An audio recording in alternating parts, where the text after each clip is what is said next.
Et cette semaine, on passe l'heure en compagnie de Lise Wattier, fondatrice de la compagnie Lise Wattier Cosmétiques, pionnière de l'entrepreneuriat au féminin au Québec. Si vous avez un mot ou une question pour elle, écrivez-nous dans la messagerie au 98985. Bonjour! Bonjour, Ariel. Ça fait longtemps que vous avez été à la radio. C'est ce que vous m'avez dit quand vous êtes arrivée, que vous êtes installée ici. Ça fait 100 ans. 100 ans? Non, mais radio, non.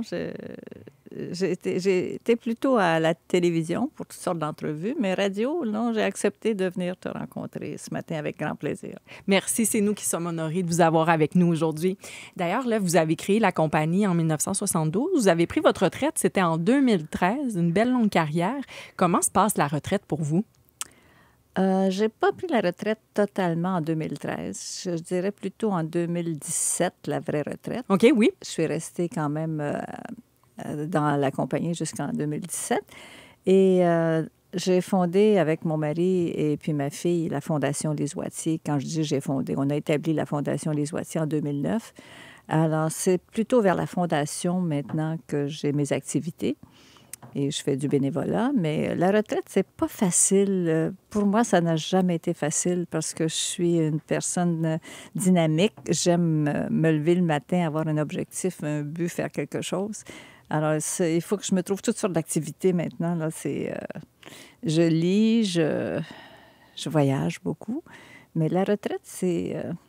il y a des gens qui aspirent à leur retraite et moi, non. Je n'aspirais pas nécessairement, mais les circonstances ont fait que j'ai pris ma retraite en 2017, mais je n'étais pas nécessairement une personne qui cherchait à être à la retraite. Et encore aujourd'hui, toutes celles que je connais qui me disent « Ah, je pense que je vais prendre ma retraite. » Non, pense-y, réfléchis. Parce que quand on est en forme, puis qu'on est en santé, puis qu'on aime faire des choses, moi, j'aime la créativité, Alors oui, j'ai rénové beaucoup d'appartements, j'aime ça. Je prends un appartement qui est pas beau, puis je le rends beau et magnifique, puis... ça a été une de mes activités que j'ai faites, le vendre des appartements, surtout quand j'étais aux États-Unis, en Floride. Et j'ai besoin de créer, et ça fait partie de ma vie. Alors, heureusement, je peux encore créer des choses. Oui. Mais c'est un combat. C'est-à-dire un combat pour remplir votre horaire, puis pas vous ennuyer. Mon horaire est tellement rempli que mes amis sont découragés. Parfois, j'ai 2 ou 3 semaines où je dis, mais là, je peux pas. Mais je suis tellement bien entourée. J'ai tellement de gens autour de moi qui peut-être qu'ils ne veulent pas que je m'ennuie. Depuis que j'ai perdu mon mari, c'est tout récent par ailleurs, hein? Oui, ça fait condoléances. Ça fait 1 an et quelques mois maintenant. Et c'est sûr que ça change une vie parce que moi, je travaillais avec mon mari aussi pendant plusieurs années, depuis 2013. Et là, c'est de tout organiser toute seule. Mais je suis capable. Je dis toujours à mes filles, à tout le monde, je suis capable, laissez-moi faire. Et la retraite, en somme, il faut s'y préparer. Moi, je ne me suis jamais préparée à la retraite, puis je ne me sens pas à la retraite non plus. Je ne me sens pas à la retraite parce que le matin, il faut que j'ai un objectif, il faut que je m'habille, que j'ai une activité quelconque. Alors, j'ai fait du bénévolat à l'hôpital pendant plusieurs mois, puis là, je vais probablement poursuivre faire du bénévolat dans une maison de soins palliatifs, hein? Oui, de soins palliatifs. Ça? Parce que c'était dans vos désirs, vous l'aviez exprimé dans le contexte d'une entrevue avec la presse, c'était en 2023. Vous l'avez réalisé, ce désir-là, de devenir bénévole. Pourquoi bénévole dans un centre de soins palliatifs? Pourquoi choisir ce domaine-là? Bien, là, je l'ai fait dans un hôpital jusqu'à maintenant. Mais là, je vais changer pour aller à cet espace pour les soins palliatifs qui est juste à côté de chez moi. J'ai des amis qui sont morts. J'ai Michel Louvain qui est décédé à cet endroit-là. Il y a Denise Bombardier qui est décédée là aussi. Et c'est très près de chez nous. Et j'ai participé financièrement avec mon mari avec des dons importants. Et je pense que je peux apporter quelque chose. Il faut que je me sente utile. Et puis, j'ai l'impression que je peux apporter quelque chose aux gens qui vivent un quotidien qui n'est pas facile aux soins palliatifs, là, que ce soit les visiteurs surtout, ou même la personne qui est en attente. J'ai besoin d'aider. Ah, mais moi, je ferais partie d'un membre de famille. Juste vous voir, ça doit mettre un petit baume, de dire, ben voyons, Lise Wattier est là, dans un contexte particulier. C'est quand vous allez commencer? À l'hôpital, là, c'est sûr que c'était des femmes atteintes de cancer. Et quand elles me reconnaissaient, ça leur apportait un baume parce que là, on parlait de toutes sortes de choses. Ces femmes-là, elles attendaient une visite chez le médecin. Puis là, on parlait de toutes sortes de choses, même de mes voyages, de ce que j'avais fait. Puis une qui me disait, bien, je suis allée en Antarctique. Je disais, ah ben moi aussi, avez-vous vu telle chose et telle chose? Et puis là, je leur parlais des petits pingouins là, qui font le petit mâle qui fait, qui fait le... Je pense à une en particulier que j'ai fait rire beaucoup. Le petit mâle qui ramasse les roches pour aller faire le nid pour sa femelle qui va avoir des bébés. Et puis là, il travaille fort, le petit mâle. Il avance tranquillement, puis il va chercher ses petites roches, puis il vient placer ça dans un endroit précis. Puis là, la femelle arrive, elle déplace toutes les roches. Je dis, c'est un vrai couple. La femme, elle déplace les meubles à son goût. En tout cas, alors, j'ai eu beaucoup de plaisir à le faire, mais je pense que je peux apporter plus encore. Et puis, c'est pour ça que les soins palliatifs, c'est pas facile de vivre l'avant-départ. Puis moi, je n'ai pas connu ça parce que mon mari est parti sans avis, sans avertissement. Il est Subitement. Parti subitement. Alors, j'étais contente pour lui parce qu'il ne s'est pas vu partir. Il est parti sans s'en rendre compte. Et je me suis dit, finalement, c'est une bénédiction parce qu'il n'a pas souffert. Je ne l'ai pas vu souffrir, je ne l'ai pas vu agoniser. Il est parti vite. Alors, c'est sûr que c'est un choc. Mais accompagner des gens qui vont perdre quelqu'un, ça me touche. Oui, c'est vrai que c'est touchant. Donc, vous allez commencer tout bientôt à aller à cette maison. Là, en ce moment, je déménage, c'est-à-dire que j'ai un déménagement à finaliser. Depuis la mort de mon mari, j'ai décidé d'aménager dans un endroit plus petit. Oh! Alors, je suis en plein déménagement. Alors, c'est pour ça que je retardais toujours une émission de radio. Je suis trop occupée pour... Puis là, c'est dans la finition. Puis les gens qui sont à l'écoute, qui savent que de la finition, là, ça prend du temps, puis c'est long. Mais c'est pas grave. Je dors bien. Je suis chez nous dans un nouveau contexte. Et alors, ça m'a tenue très, très occupée. Oui, mais vous avez dit vous allez dans plus petit. Oui. J'imagine qu'il faut se départir de certaines choses, certains objets dans un contexte comme ça. Est-ce que c'est difficile? Non, moi, les biens matériaux, là, tout ce qui est matériel, non, j'ai pas de difficulté. Et la personne, le couple qui a acheté mon ancien appartement, ils ont pris beaucoup, beaucoup de mes choses que j'adorais, soit des tableaux, des meubles que j'ai achetés à travers le monde des fois, des tableaux que j'adorais aussi. Mais j'avais plus l'espace dans mon nouvel appartement. Alors, eux, ils ont pris beaucoup, beaucoup de ces choses-là et ils sont devenus presque mes amis parce on se côtoie beaucoup. Et je suis contente qu'eux puissent bénéficier de choses que j'ai beaucoup aimées, beaucoup appréciées, que j'ai achetées. Alors, c'est comme si c'était encore chez moi, là, mais sans l'être. Sans l'être. On est à un étage de différence, là, de niveau. Alors, non, moi, tout ce qui est matériel, finalement, non. Le cœur est plus important.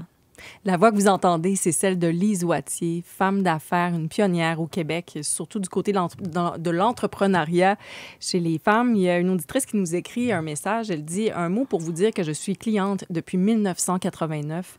Depuis votre départ, vous me manquez énormément.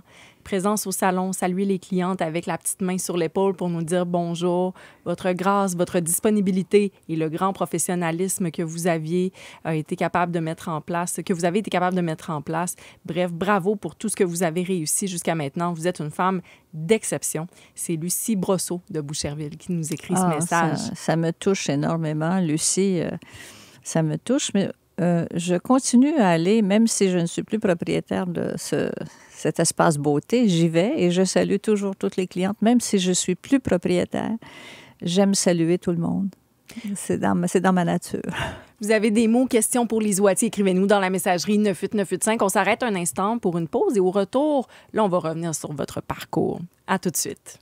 On passe l'heure avec Lise Wattier, femme d'affaires. Il y a beaucoup de messages pour vous, des questions aussi de la part de nos auditeurs. Un auditeur nous dit un beau bonjour à une grande dame simple et extraordinaire. Je l'ai rencontrée quand j'étais directrice des ventes chez Sears en 1998. Généreuse, authentique. Merci beaucoup. C'est Josiane qui écrit ce message-là. Un autre, merci. Vous êtes remplie d'énergie, de douceur, de bienveillance, Madame Wattier. Merci d'être dans nos vies. Ah, mon Dieu, c'est touchant. Moi, je vais partir d'ici en pleurant. Là. Ça me touche beaucoup.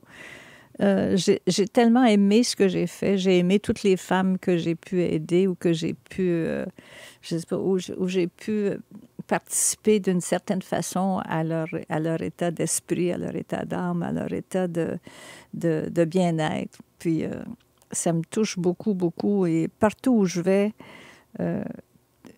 on me demande de prendre une photo avec plaisir. Je suis très... J'aime ce sentiment d'appartenance au Québec avec les femmes d'ici. Je me sens bien. Vous reconnaissez dans les femmes d'ici, les Québécoises? Oui, parce que quand j'ai lancé un parfum, il y a bien des années... Est-ce que c'est le neige oui. que j'ai eu, évidemment? Ça, puis la petite roulette correcteur aussi, là. Oui, oui. Le portfolio, ça, c'est essentiel. Ça, c'est mon essentiel du matin. Alors oui, le parfum. Le parfum. Alors, c'était en hommage aux femmes d'ici. Et je trouvais qu'il y avait la force et la douceur. Et c'est devenu presque un mantra pour moi, la force de la douceur. Parce que la douceur va beaucoup plus loin que l'agressivité ou que la violence. Et le parfum neige, pour moi, c'était d'exprimer la force et la douceur des femmes d'ici, la sensibilité des femmes d'ici. Et c'est en hommage aux femmes d'ici, d'ailleurs, que j'ai lancé ce parfum-là. Et ça a été un succès phénoménal à travers le pays. Et on oublie que la douceur, c'est beaucoup plus puissant que la violence. Parce que... Et je n'ai jamais, avec aucune personne qui a été soit à mon emploi ou dans mon entourage, je ne peux pas être... En somme, c'est une leçon de mon père qui m'avait dit, déjà à l'enfance, traite toujours les autres comme toi, tu aimes être traité. Puis moi, j'aime être bien traité. Alors, je n'ai jamais apostrophé quelqu'un, diminué quelqu'un, dans des réunions, jamais. Je n'ai jamais utilisé de mots qui pourraient blesser. Et ça fait partie de moi. C'est pas un effort que je fais, ça fait partie de moi. Alors, la douceur va beaucoup plus loin que la violence. Puis elle vous a mené très loin, cette attitude-là, il faut le dire, là. Oui. Vous avez parlé de votre enfance, de votre père. Vous venez d'un quartier montréalais, Hochelaga, Maisonneuve. Ça ressemblait à quoi, votre enfance, à vous? Moi, fille unique, j'habitais au 2e étage sur la rue Orléans. J'avais mes petites amies du coin. Je n'avais rien, c'est-à-dire que j'ai jamais eu de patin, j'ai jamais eu de bicyclette, j'ai jamais eu de ski parce que mes parents ne pouvaient pas me les offrir. Mais mon père me disait toujours que c'était dangereux. Pas de bicyclette, c'est trop dangereux.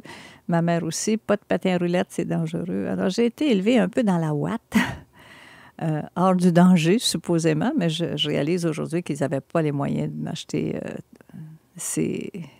pas ces jouets, mais ces objets-là. Ces objets. C'était comme une manière, au lieu de dire on n'a pas l'argent, on va dire c'est dangereux, comme ça, ça va. Alors, dans mon enfance, j'allais avec la paroisse où j'étais, c'était la paroisse Saint-Mathias, et il y avait des activités l'été par la paroisse. On allait à l'île Sainte-Hélène pour aller se baigner. On apportait nos sandwichs et tout ça. Alors, j'ai eu une enfance douce, tranquille. Ma mère m'envoyait au camp l'été pour apprendre l'anglais, chose que j'ai détestée. J'aimais pas être loin de mes parents et je m'ennuyais beaucoup. Ensuite, ma mère voulait que j'étudie chez les religieuses parce que elle n'avait pas eu l'occasion ni l'opportunité. Alors, j'étais pensionnaire à l'âge de 6 ans au couvent. Je m'ennuyais tellement. Et un soir, mon père est venu me reconduire le dimanche soir, puis je pleurais. Puis il me dit, pourquoi tu pleures? Je veux m'en aller à la maison. Il m'a ramené à la maison. Ça n'a pas été drôle, parce que ma mère, c'était son ambition. Elle qui n'avait pas eu la chance d'étudier. Elle voulait tout me donner. Et moi, à l'époque, enfant, je ne l'interprétais pas comme ça. Pour moi, je me disais, elle ne veut pas m'avoir à la maison. Tu sais, Je comprends. Alors, comme enfant, j'étais déchirée un peu de m'en aller pensionnaire, d'aller dans un camp d'été pour apprendre l'anglais. Mais ma mère le faisait toujours avec l'intention de m'aider et d'aller plus loin dans la vie éventuellement. Et moi, je le percevais comme elle ne veut pas que je sois à la maison. C'est assez complexe, jusqu'à temps que je réalise que non, finalement, c'était juste l'amour puis le désir de me propulser à apprendre l'anglais. Votre mère devait être extrêmement fière de vous voir aller. Aujourd'hui, Je pense que moi, j'ai réalisé les rêves de ma mère. Ma mère aurait été une excellente femme d'affaires. Ma mère était allumée, elle était... D'ailleurs, j'ai appris beaucoup avec elle. Ma mère n'aimait que le beau. On demeurait dans Hochelaga Maisonneuve, mais ma mère, elle n'avait pas 15 robes, elle en avait peut-être 3 ou 4, mais c'était juste des belles choses. Ses chaussures, la même chose. Je me rappelle à ce jour des chaussures de ma mère, je pourrais les décrire et tout ce qu'elle portait. Et ma mère m'a donné le goût du beau. Et j'aime ce qui est beau, pas nécessairement ce qui est cher, mais ce qui est beau. Et ma mère, elle achetait les vêtements pour la boutique de sa sœur qui était au Cap-de-la-Madeleine. Et j'allais avec elle, je l'accompagnais chez les grossistes. Et j'ai appris beaucoup. J'ai appris beaucoup parce qu'elle faisait les achats pour la saison, pour la boutique de sa sœur. Et quand arrivait la fin de la saison, mais là, elle négociait, puis elle disait, bien là, il faut les mettre en vente. On les paye meilleur marché parce qu'on va les mettre en vente déjà dans la boutique. Puis je la voyais faire ces négociations et j'ai beaucoup appris de ma maman. Le goût du beau et cette capacité qu'elle avait de négocier gentiment puis d'avoir des meilleurs prix. Alors, ça a été une enfance où j'ai appris beaucoup parce que ça, c'était durant mes vacances d'été que je l'accompagnais chez les grossistes et tout ça. Mais justement, les Wattier, vous dites, votre mère, vous avez un peu comme réalisé ses rêves. Vous avez la carrière, l'histoire qu'elle aurait voulu ou pu avoir. Oui, et ma mère, sa déception, et ma mère était très timide en général parce que elle n'avait pas pu faire les études qu'elle aurait souhaité faire. Ma mère, elle aurait voulu aller pensionnaire. Alors donc, moi, elle m'a installée dans un couvent pensionnaire parce qu'elle, ça aurait été son désir. Elle était la 13e d'une famille de 13. Une grande famille, oui. Et chez des cultivateurs. Puis les garçons avaient l'éducation, mais pas les filles. Alors, elle regrettait beaucoup de n'avoir pas pu aller dans un pensionnat pour étudier. C'était ce qui lui manquait dans sa vie. Alors, c'est pour ça que moi, elle m'envoyait dans les meilleurs collèges, les meilleures écoles. J'ai appris le piano à Vincent d'Indy. J'ai tout fait pour qu'elle réalisait ce qu'elle aurait souhaité faire. Et aujourd'hui, elle est au ciel, là. Mais je pense qu'elle était contente. Puis elle m'a aidé beaucoup au début avec mon institut. Ma maman était là. C'est elle qui accueillait les élèves. Et puis c'est elle qui... elle était contente. Elle était... Vous avez dit votre mère vous a donné le goût du beau. Oui. Puis j'ai aimé la précision, pas nécessairement ce qui est cher, mais ce qui est beau. Comment l'univers des cosmétiques est entré dans vos intérêts? C'est une longue histoire. D'abord, j'ai fait un voyage en Europe. Les cosmétiques, d'abord, c'est le livre. J'ai lu un livre qui était une autobiographie d'Helena Rubinstein. Et j'ai réalisé à la lecture de ce petit bouquin-là qu'elle n'était pas chimiste, mais qu'elle engageait des chimistes, qui était son oncle ou je ne sais pas.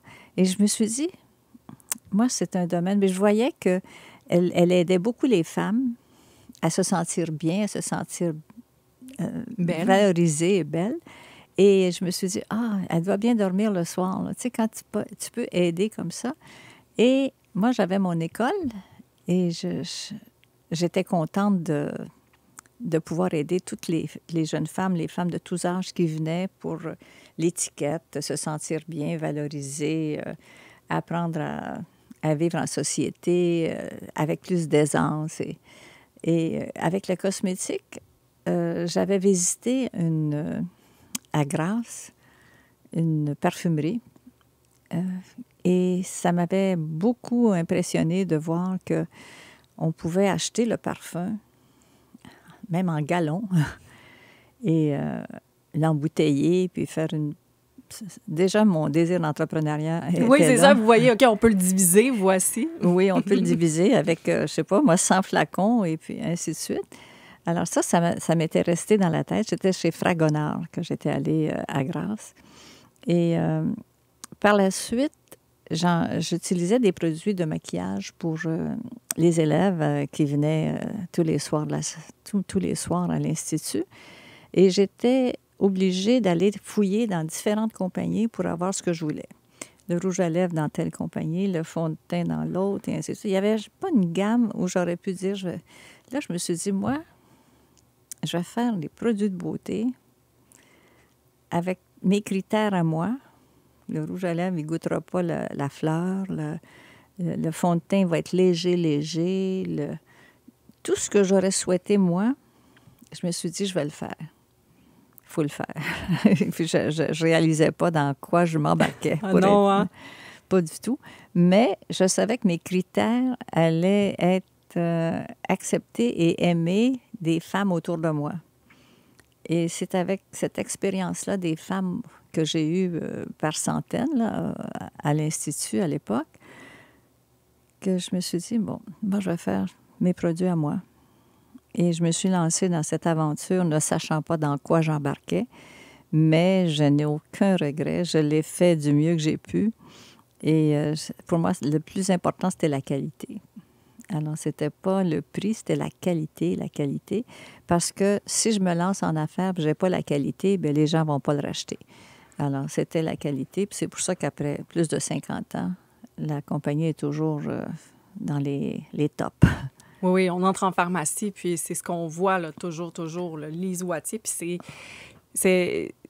moi, j'ai été danseuse, pas dans les bars. Toujours que je précise. Non, mais on se maquillait. J'aurais pas pensé ça non plus. Mais on avait des spectacles puis, tous les soirs. Puis c'était quand même du gros maquillage et tout ça. Puis, tu sais, quand on avait le Lise Wattier, le crayon et tout ça, c'est comme, oh, t'as du Lise Wattier. Je me souviens de la petite poudre blanche qui faisait la lumière pour nous. C'était celle-là que ça prenait parce que c'est des beaux souvenirs que ça me rappelle de vous entendre parler aussi, Lise Wattier. Quand vous avez lancé ça, si vous avez dit, vous avez eu cette idée, je vais écrire moi-même, vous êtes tourné vers des banques, puis il y en a plusieurs qui ont refusé de vous prêter. Est-ce que c'est parce que... Je me suis pas tournée vers les banques à ce moment-là. C'est plus tard? C'est plus tard. Je cherchais surtout, à l'époque du départ, là, je cherchais surtout des chimistes. Et j'en ai vu 5, 6 qui m'ont dit, bah, maman, non, on n'est pas intéressé. Puis là, jusqu'à je rencontre le chimiste avec qui j'ai travaillé pendant des années, qui m'a dit oui, puis il m'a donné au moins, il m'a initié aux produits de beauté, à ce que chaque élément faisait pour la peau et ainsi de suite. Puis avec lui, on a développé une gamme à base d'aloe vera. J'étais une des premières.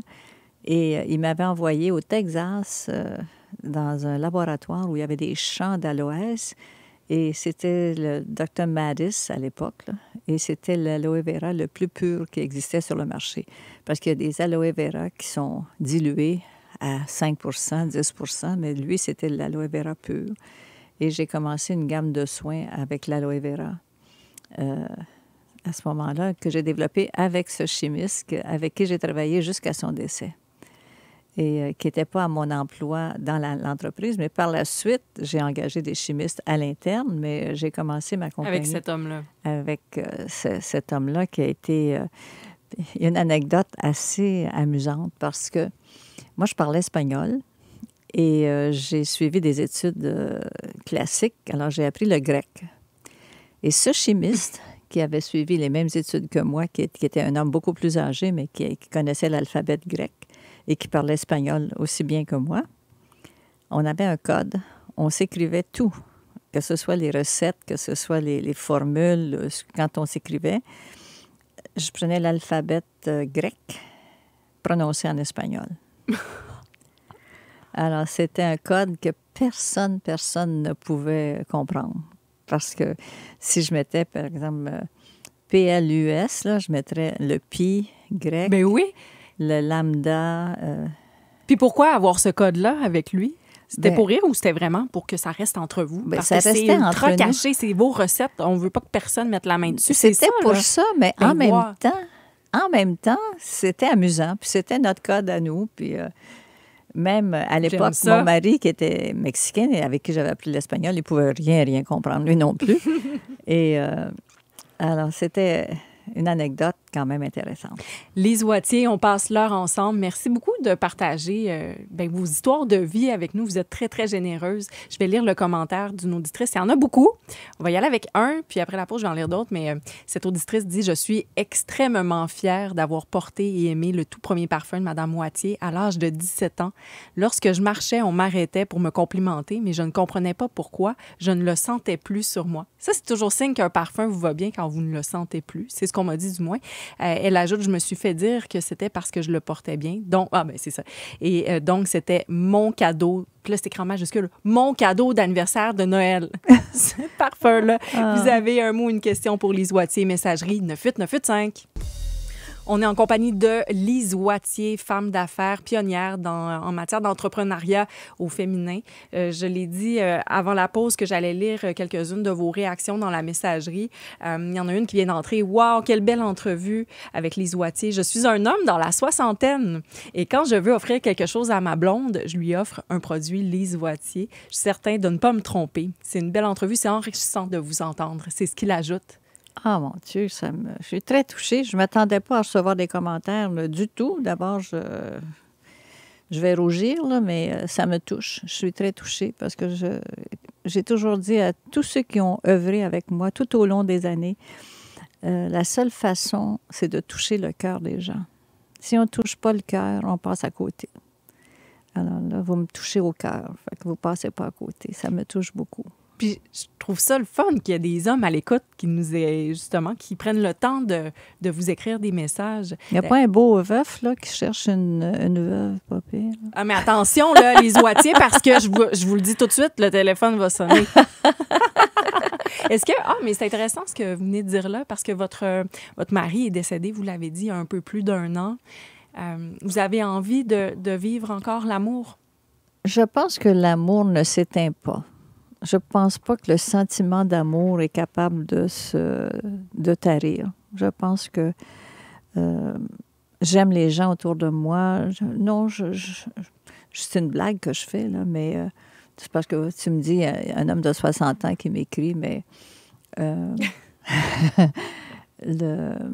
moi, j'ai même juste un chien, là, puis ça me donne l'amour. Elle se colle sur moi. Tu sais, je suis comme un teddy bear, tu sais. J'aime ça, un teddy bear. Là. Non, c'est une blague que je fais, mais la présence ou le partage, c'est ce qui me manque le plus. De partager, même un coucher de soleil, je le partageais avec mon mari, je partage. Puis même des fois, là, j'ai un coucher de soleil, j'appelle une de mes amies qui vit tout près de chez nous, puis je dis « Ah, il faut que tu ailles voir le coucher de soleil. » Tu sais, des fois, on a besoin de partager quelque chose qu'on voit qui est beau, ou même partager un repas. J'ai toujours des amis autour de moi parce que j'aime le partage. Et j'invite souvent chez moi. Là. Puis là, je pense que d'ici une semaine ou deux, je vais pouvoir, une fois que j'aurai mes luminaires installés, inviter chez nous pour le partage. Tu sais, mes amis, j'aime partager. Alors oui, en ce sens-là, oui.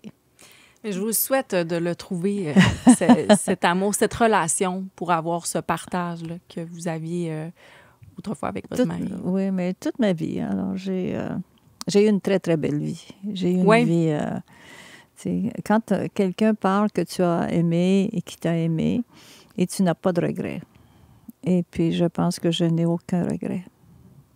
Je sais, il y a des fois, quelqu'un parle de notre vie, puis on a des regrets. J'aurais dû dire ci, j'aurais dû faire ça, mais moi, je n'en ai aucun.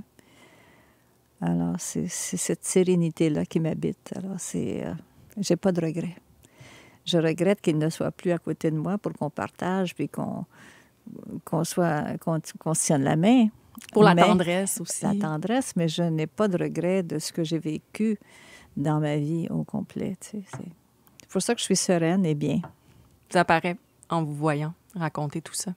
Dans le contexte de mes entrevues, je discute toujours. Ah, je vois votre visage. Qu'est-ce qu'elle va me Point sortir, d'interrogation. la Marie-Ève? Là, j'ai un point d'interrogation. Dans le contexte de mes entrevues, je discute toujours avec quelqu'un de votre entourage que vous connaissez. Parce que le but, c'est justement qu'on prenne le temps puis qu'on apprenne à vous connaître aussi peut-être un peu autrement.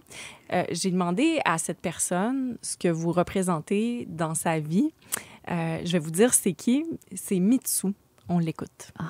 Ben moi, c'est sûr que j'ai prié pour être ambassadrice de Lise Wattier dans les années 90, la première fois, parce que j'en suis à ma deuxième époque.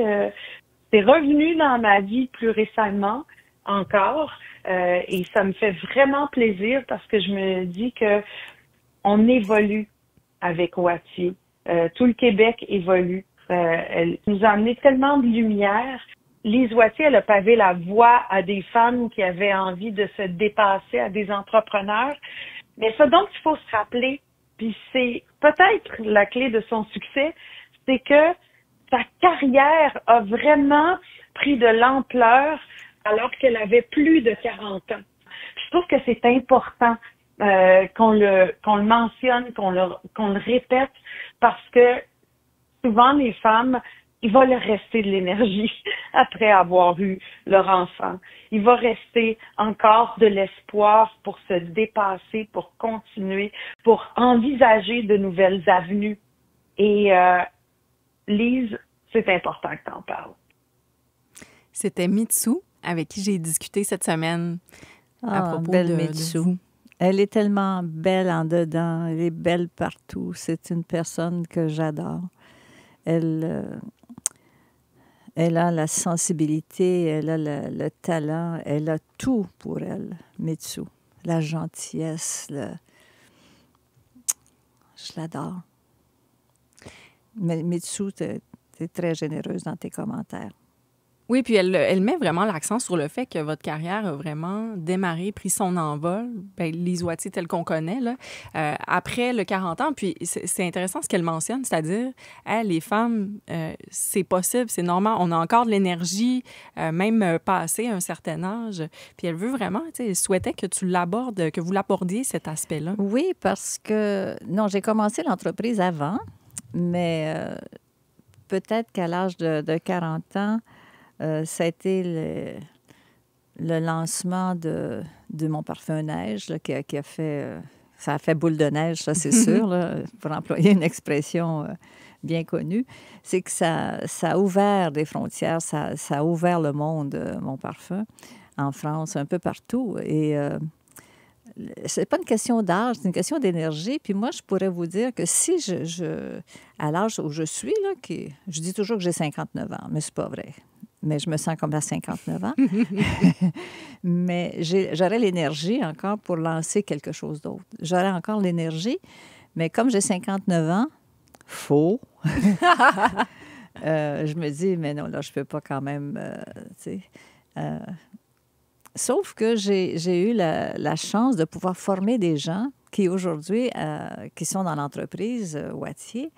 J'ai cette fierté d'avoir formé, aidé, appuyé des gens qui ont grandi dans l'entreprise et qui ont des carrières intéressantes. Et peut-être qu'à partir de 40 ans, moi je dis toujours qu'à 40 ans, on sait ce qu'on veut plus sur le plan personnel et on sait ce qu'on veut davantage que quand on a 20 ans. Et la maturité à 40 ans nous amène à un autre niveau. C'est pas 40, ça peut être 38, ça peut être 42, mais c'est qu'on a atteint une maturité peut-être qui nous dirige mieux sur un plan personnel. Et c'est peut-être dans ce sens-là que Mitsou, l'envol, oui, l'envol, dans mon cas, ça a été le parfum neige, j'y croyais tellement. Ça, c'est une autre anecdote. Quand j'ai voulu lancer le parfum neige, je me suis levée le matin et j'ai dit à mes enfants et à mon mari, je vais lancer un parfum, il va s'appeler Neige. Ça, c'est cette nuit-là, j'ai eu une révélation. mes enfants me disent, ben voyons, ça n'a pas de sens, neige. Personne n'aime la neige. C'est froid. sale, c'est froid, la slush. Non, non, non, tu ne peux pas appeler. Alors, j'arrive au bureau et c'était le matin qu'on faisait de notre créativité. Alors, on était un groupe de 6-7 personnes autour de la table. Et là, j'ai mon directeur général qui est là et je leur lance l'idée. On va lancer un parfum, il va s'appeler Neige. Parce que moi, Neige, c'était la féerie de neige. C'est la douceur de la neige, la blancheur, ça descend du ciel. La neige sous les lumières, l'hiver, c'est de toute beauté. C'est comme des diamants. Puis la neige, c'est doux, doux sur la peau. Tu sais, ça ne nous agresse pas. Puis la neige dure longtemps. Alors, je voulais un parfum qui soit doux et puis qui dure longtemps. Alors, la force de la douceur.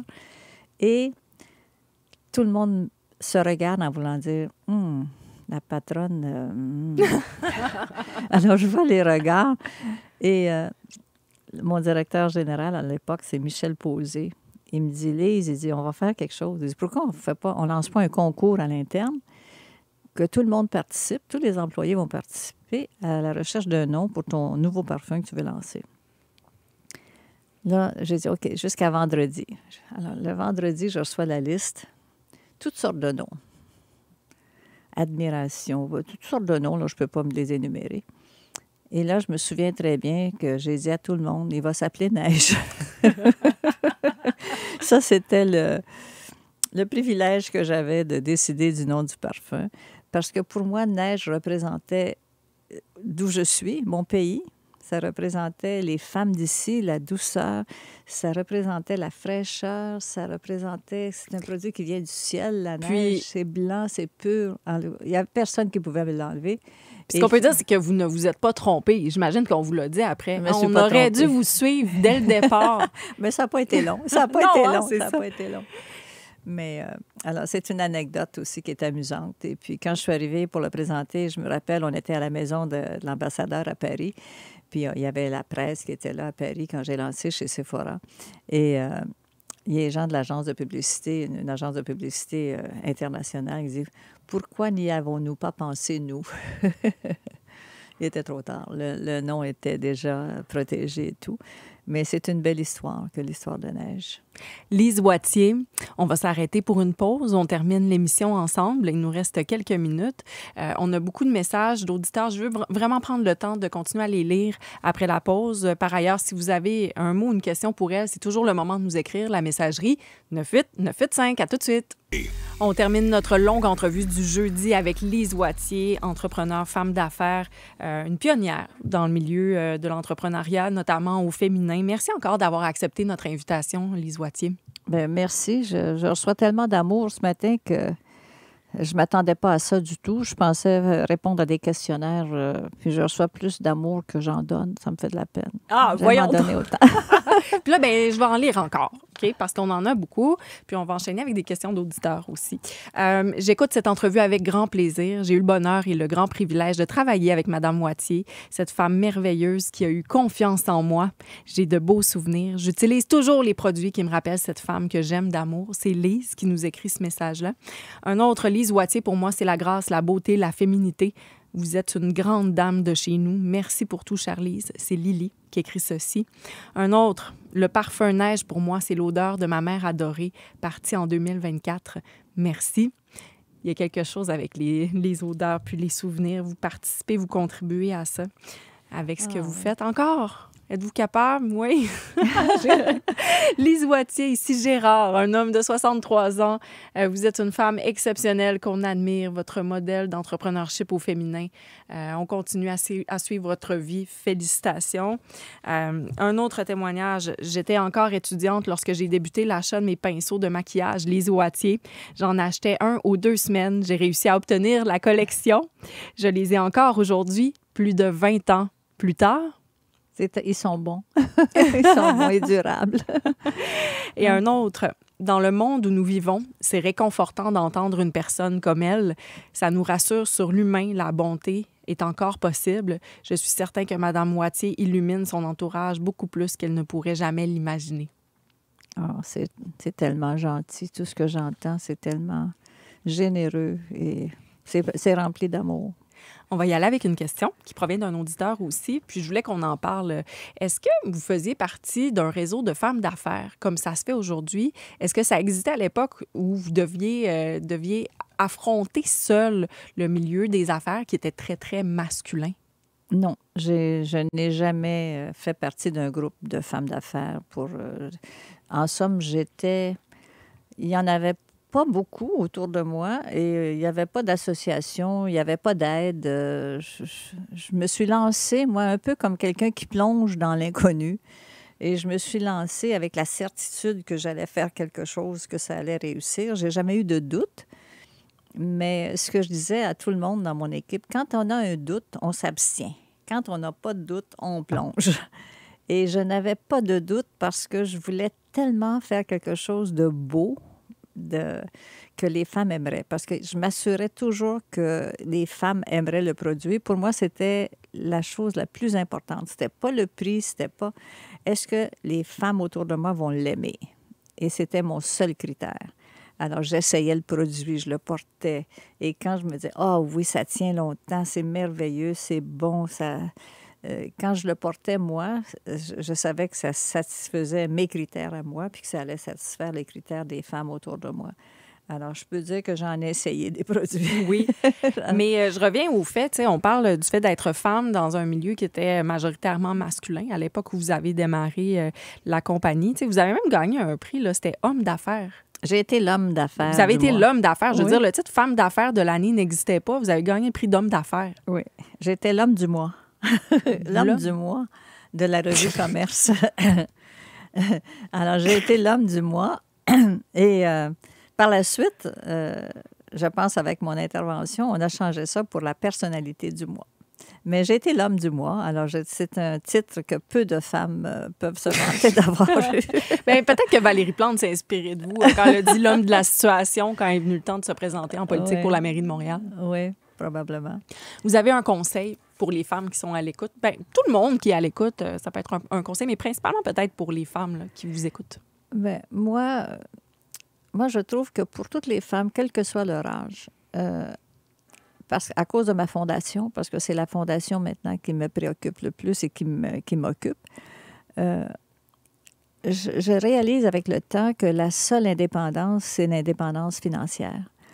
La seule liberté, c'est l'indépendance financière. Et quel que soit l'âge qu'on a, si cette indépendance financière n'est pas là et qu'elle nous détruit la vie, il faut y travailler sur n'importe quel que soit l'âge qu'on ait. Parce que je sais qu'à la Fondation, on a des femmes de 20 ans, on en a aussi de 40 ans, de 50 ans.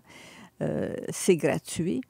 Et d'aider les femmes à devenir financièrement indépendantes. Et même les jeunes, quand je vois les jeunes qui me disent « Ah, ben moi, je vais me marier, je n'ai pas besoin de travailler. » Non, il ne faut pas se marier puis pas avoir besoin de travailler. Il faut avoir quelque chose, quand on se lève le matin, on est fier de soi, on assume une responsabilité, on est beaucoup plus forte. Et quel que soit l'avenir qu'on ne connaît pas, vous allez être prête, vous allez être préparée à vivre n'importe quoi. Alors, quel que soit l'âge qu'on a, je suis contre le fait que certaines personnes acceptent l'inacceptable. Et il y a des femmes qui acceptent vraiment l'inacceptable parce qu'elles ont un toit, elles ont des enfants à nourrir, mais il y a toujours une façon d'essayer d'avoir un petit salaire, une petite activité financière qui va au moins avoir C'est ça. Moi, c'est vraiment mon conseil, d'essayer d'avoir une activité qui nous permette une certaine indépendance financière. On vous souhaite quoi dans l'avenir? Un mot? L'amour. Ah, ben on vous souhaite l'amour. Lise Wattier, merci beaucoup d'être venue aujourd'hui nous rencontrer et répondre à nos questions. C'est une très, très belle heure passée avec vous. Merci Maria.